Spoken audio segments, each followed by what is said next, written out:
have any control over, and they don't inhibit those. One of those is the norovirus. Now, if your hand sanitizer doesn't contain alcohol, then it's likely to contain triclosan, which is a powerful antibacterial agent and often used in making pesticides. It is readily absorbed by the skin, which can directly impact thyroid function and can cause damage to the liver and muscles. Another thing, have you ever thought, a lot of us, especially now, immediately reach out for a hand sanitizer, use it, and then start eating something. Have you thought the kind of chemicals that you're consuming? Well, there are a lot of chemicals in hand sanitizers, and frequently consuming hand sanitizers because you don't wash your hands, you use a hand sanitizer instead, and then you use your hands to eat food. You're ingesting the hand sanitizer.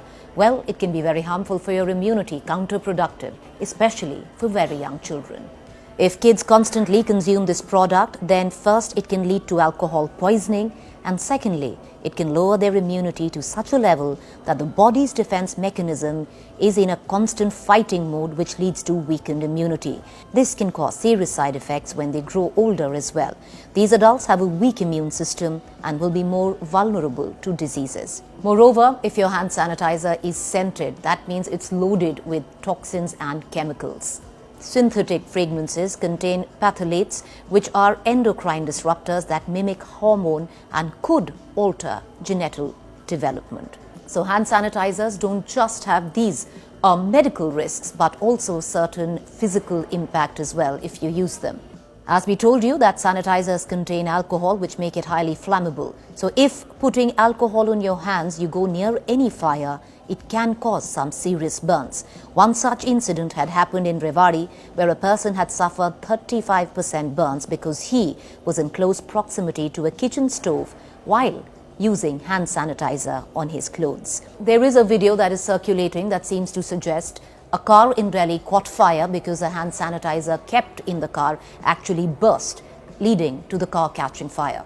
Well, that's not a fact, it's untrue. However, if your sanitizer or hand sanitizer that is kept in the car is a big bottle, it's not airtight and is leaking, then vapors can keep accumulating in the car, making the car a small gas chamber. So all it possibly needs to start a fire is maybe a small spark somewhere, and these gases could then lead to a small fire within the car. So that's a fact, but no, hand sanitizers don't just burst into flames. A lot of you out there thinking that the best way to actually clean your masks that you're using is to dip them into sanitizer and clean them with your little bottle of hand sanitizer. Don't do that, because the vapors are then trapped in cloth, and when you wear your mask after attempting to clean the mask, the fumes would possibly cause nausea or even could lead to possible vomiting.